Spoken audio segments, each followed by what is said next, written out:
Tudo bem, pessoal? Hoje eu resolvi gravar um vídeo diferente. Para você que é brasileiro e que torce para que o Brasil dê certo, independentemente de quem está no governo. Tem uma série de coisas boas acontecendo, apesar de todas as notícias ruins que a gente vê nos noticiários diariamente. Apesar de toda essa situação que nós estamos vivendo, há muitas coisas boas acontecendo também que acabam não chegando aos nossos olhos, à nossa percepção.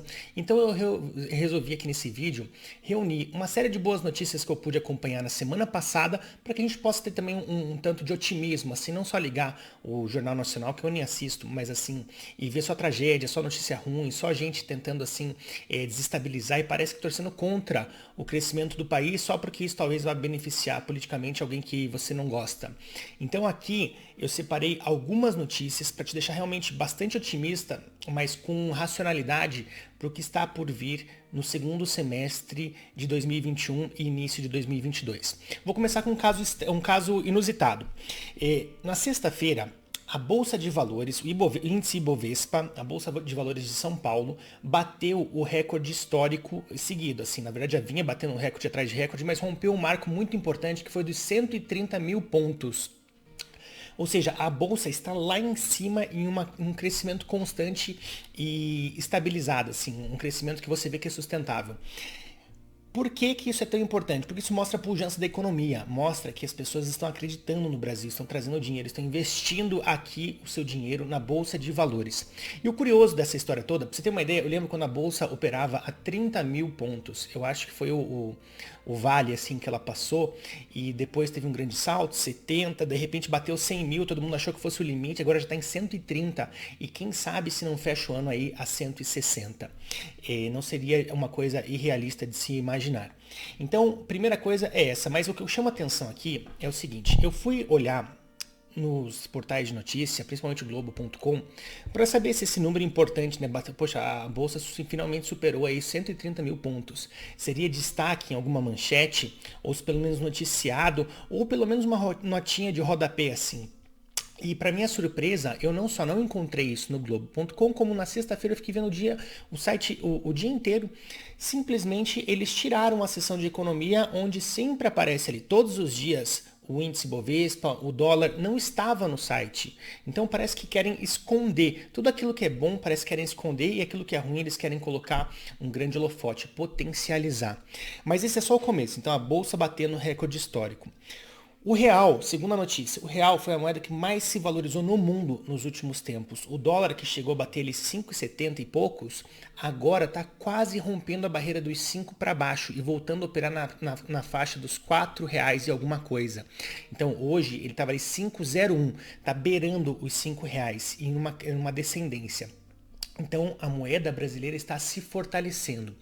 Além disso, balança comercial favorável. Tivemos em maio o recorde histórico do índice mais positivo, superávit primário na balança comercial. O Brasil exportou muito mais do que importou, e isso desde a série histórica que começou em 1997, nunca houve um mês tão bom.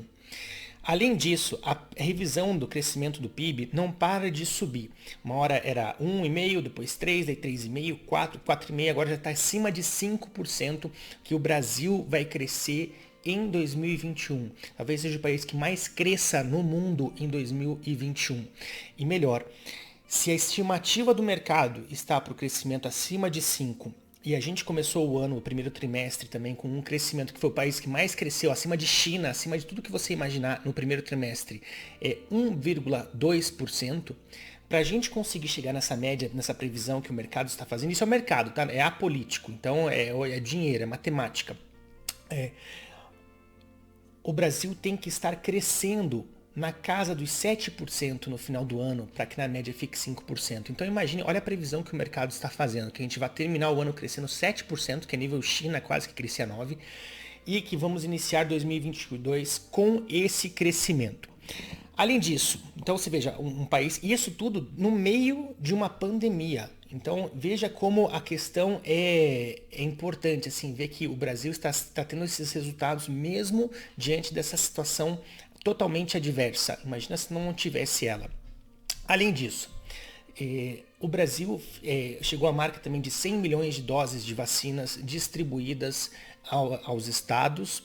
e também fechou um acordo de transferência de tecnologia entre a AstraZeneca e a Fiocruz. O que isso quer dizer?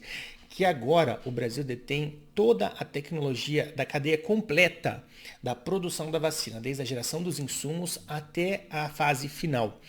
Um grupo muito elitizado no mundo, onde só 4 países detinham essa tecnologia completa de você conseguir ter essa autossuficiência na produção de vacinas.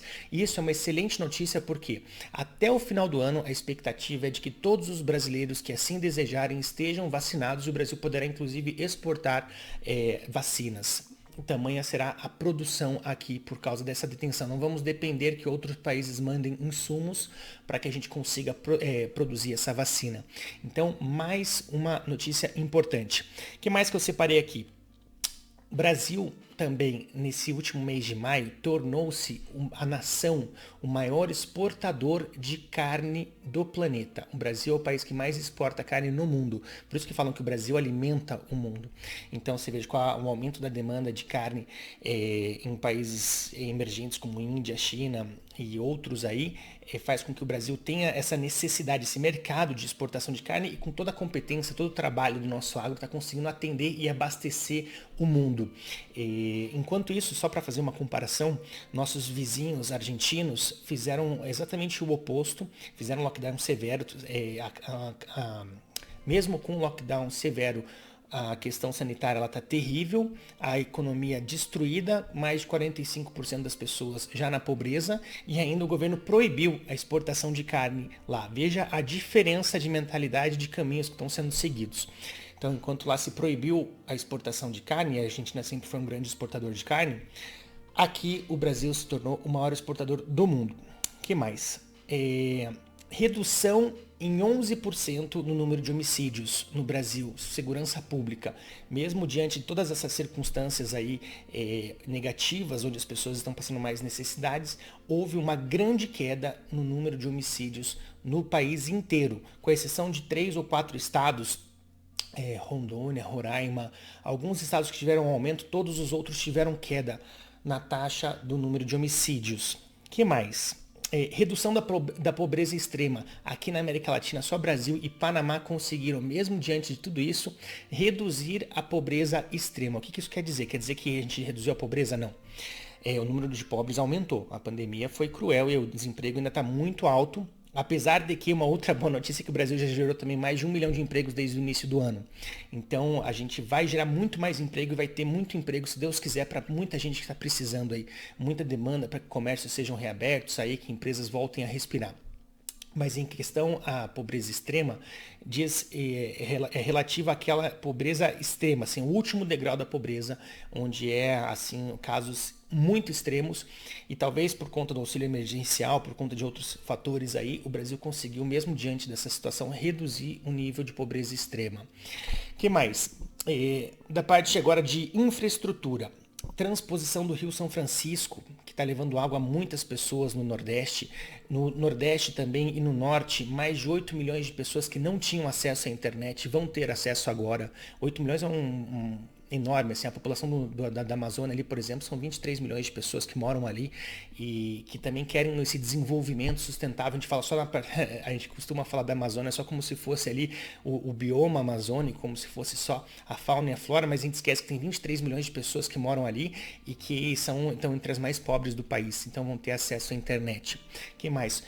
Incontáveis rodovias que estavam paradas foram concluídas, a malha rodoviária do Brasil está simplesmente se estendendo assim, sob a competência do ministro Tarcísio. Por que está acontecendo tão rápido também?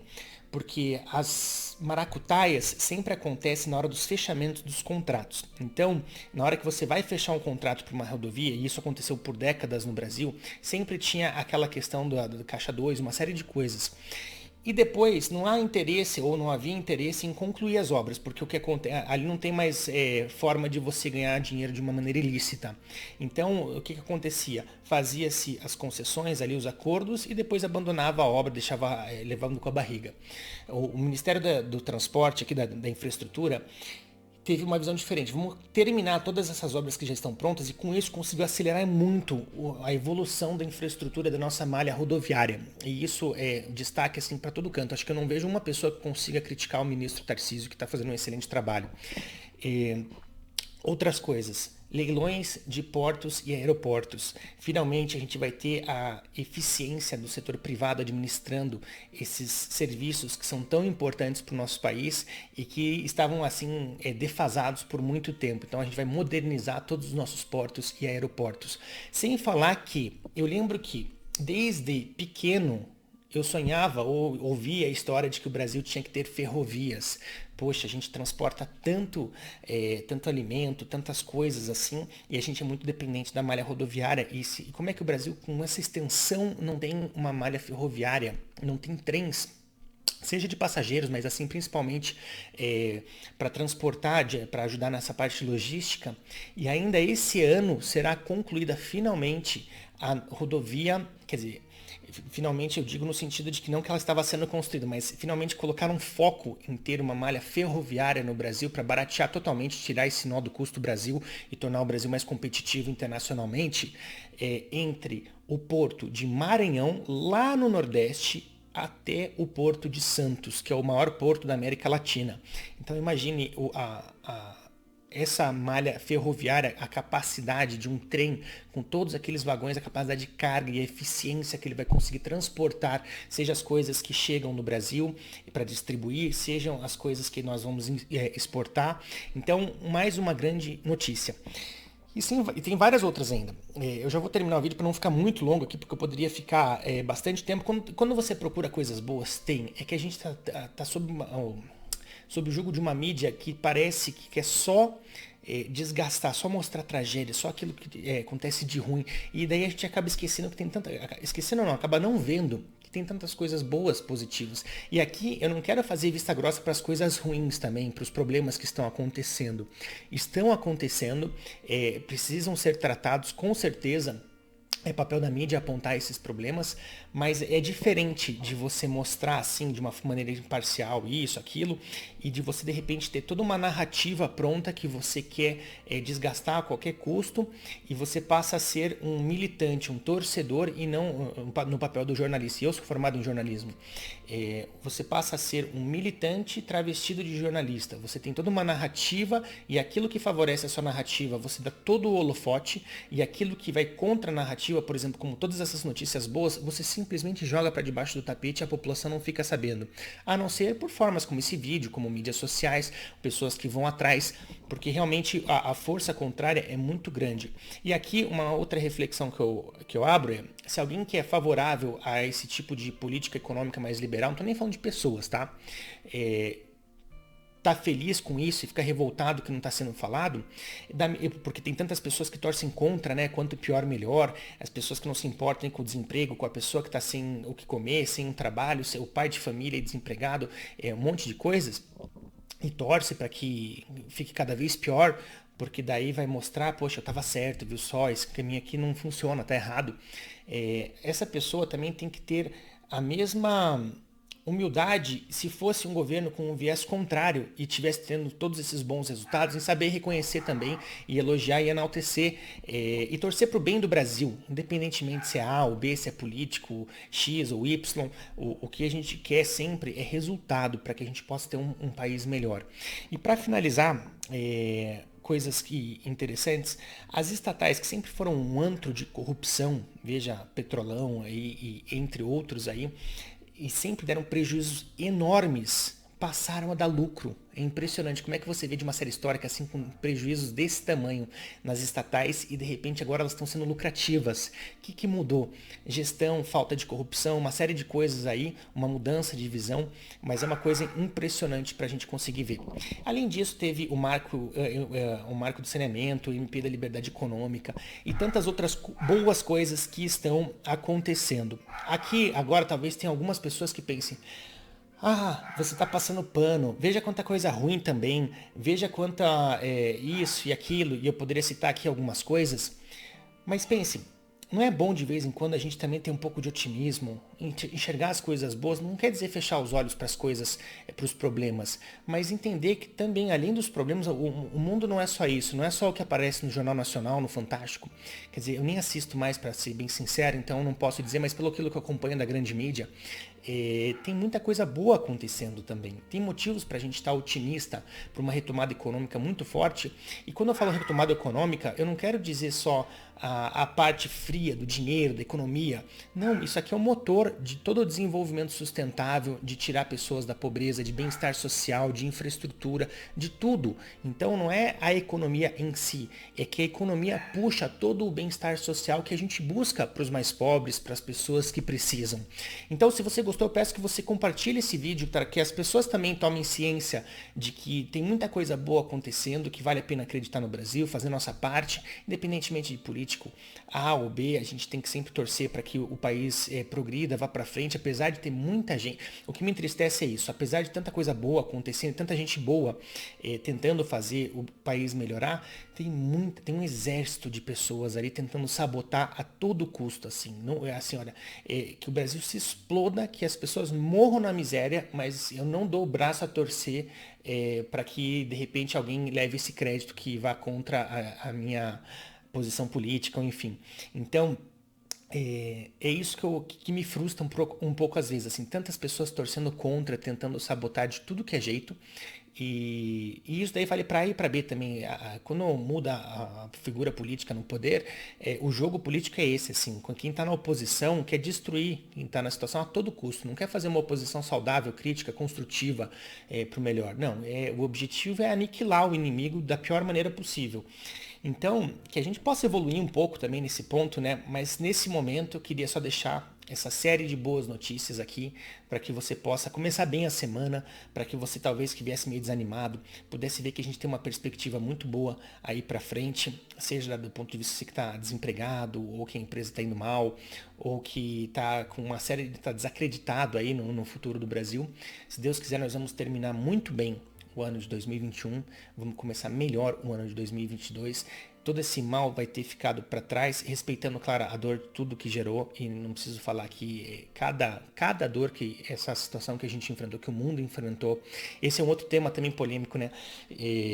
No começo, lá atrás, quem ousava cogitar de que talvez o vírus tivesse saído de um laboratório e não da natureza, do mercado molhado lá do morcego, era tido automaticamente como um negacionista, como um chapéu de alumínio, como um teórico da conspiração, e era simplesmente cancelado do debate. A gente não tem mais essa liberdade de debater ideias. E agora, cada vez mais indícios fortíssimos de que realmente o vírus saiu do laboratório e que todo mundo que tinha falado lá atrás estava errado, que hoje, inclusive, o próprio presidente dos Estados Unidos está investigando e cada vez mais torna-se claro que há indícios fortes disso. Então, que a gente tenha também liberdade de debater ideias sem tacar pedra. Acho que não tem por que a gente se odiar por opiniões diferentes. Acho que isso é uma imaturidade emocional muito grande, apesar de ser algo que mexe com a gente, mas que a gente sempre acaba caindo numa grande hipocrisia, sabe? Por exemplo, só para citar alguns exemplos aqui de hipocrisia, e eu também caio, e todos caímos, porque é muito difícil, a gente enche a boca às vezes para falar, depois a gente vê que, poxa, falei besteira. Então a gente tem que ter mais humildade também, mas um deles é, não aglomere por causa disso, de repente tem manifestação de um lado e depois tem a manifestação daqueles que mandavam ficar em casa e mandavam não aglomerar. Juliana Paes foi cancelada porque ousou defender a doutora Nise, que foi tratada como uma criminosa ali por um bando de... Eu nem posso falar aqui talvez, mas assim, Renan Calheiros, 17 inquéritos no STF. Omar Aziz, a esposa, foi algemada pela Polícia Federal. Assim, pessoas da pior estirpe criticando uma mulher, uma médica aqui do Paraná, japonesa, culta, educada, de Maringá, massacrando ela. E daí não tinha mais aquela história de mexeu com uma, mexeu com todas também. Parece que determinada vertente do feminismo mais radical defende as mulheres desde que sejam mulheres que apoiam a ideologia que elas querem que apoiem. Não é qualquer mulher. Assim como Black Lives Matter, como uma série de coisas. Assim. Defende os negros desde que os negros apoiem minhas ideias. Senão também não defendo, senão também não dou holofote. Que mais? Teve várias hipocrisias que eu fui detectar. A questão da Copa América também, que gerou todo esse problema. Você tem todo o direito de achar que não deve acontecer a Copa América aí, que é uma irresponsabilidade, que é isso. Mas se você acha isso, por coerência, você também tinha que achar a mesma coisa para os outros campeonatos, para o Pan-Americano que está tendo no Rio de Janeiro, aí, com pessoas também de todos os cantos, com a Taça Libertadores da América, Sul-Americana, eliminatórias da Copa, Campeonato Brasileiro, uma série de coisas. Ou você agora, você contra especificamente a Copa América, no caso da Globo também, né? Porque a Globo não está detendo os direitos de transmissão e foi para o SBT. Então, esse é um grande problema da hipocrisia, então a gente tem que sempre baixar um pouco a bola para ver, poxa, de repente eu falo alguma coisa aqui, Tem um outro remedinho que não pode falar muito nome também aqui no YouTube, o HC, que também tinham certeza, não, meu Deus do céu, isso daí é absurdo, é terraplanismo. E a semana passada mesmo saiu um estudo da Fox News, da Fox News não, mostrado pela Fox News, mas um estudo muito sério, dizendo que talvez, estima-se que 100 mil pessoas poderiam ter sido salvas nos Estados Unidos se houvesse tido um tratamento, que também não pode falar aquele negócio assim, porque aqui é muito limitado, e essa limitação também das Big Techs aqui, o Facebook, por exemplo, cancelava quem ousava perguntar sobre determinado tratamento, mesmo os médicos, ou ousava perguntar se o vírus poderia ter saído de laboratório, simplesmente cerceava essa liberdade. Eu vi um outro vídeo também impressionante no Instagram. Foram comentar ali, o cara mostrando, ó, tá vendo aqui a postagem de fulano? Eu vou falar aqui, nome A, genocida. Na hora ali, apareceu. Dele apagou. Agora eu vou falar aqui, nome B, genocida. Na hora, um anúncio, um aviso do Instagram. Tem certeza que você quer postar isso? Nós queremos deixar aqui uma plataforma segura, sem discurso de ódio, tal. Então você vê, só mudou o nome. Então, defenda sempre princípios. Que princípios, não importa se é pessoa A, pessoa B, eles se mantêm atemporais. E é por isso que eu vejo essa discussão toda como um caminho para a gente aprender a conviver mais com as diferenças, não se odiar por diferenças políticas ou ideológicas, que isso eu acho muito triste, mas eu acho que a gente vai acabar amadurecendo poxa, acredite no Brasil e seja otimista em relação ao seu país, tenha um pouco de patriotismo, parece que virou pecado também ter a bandeira do Brasil, ter patriotismo, amar a nossa pátria, amar a nossa nação. Eu tenho muito orgulho, já morei fora, morei na Itália, morei no Canadá e não troco o Brasil por nada, é minha terra, o país que eu acredito e quero muito que dê certo, tá bom? Fica então aqui esse vídeo um pouco mais longo, mas que sirva de uma boa reflexão aí pra gente ir caminhando juntos de uma maneira fraterna e construtiva rumo a um país melhor. Se você gostou, eu peço agora no finalzinho já, 23 minutos quase, que você deixe seu like, compartilhe, se inscreva no meu canal. E se quiser conhecer mais sobre mim, acesse paulomachado.com. Um abraço e até a próxima. Boa semana.